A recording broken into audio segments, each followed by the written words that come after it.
我已靠着斜窗，看着來時的路，看雨也停了，風涼過的也不只是孤獨，彷彿聽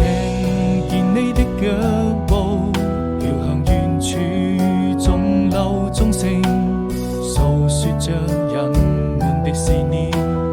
人在旅途。從那年夏天再一次踏上這條小路，走到哪裏你是否會把一切都好好記住，鬆開手，等每個一場鮮花在你身邊翩翩起舞，那是送給你生命中最真摯的祝福，我們要幸福。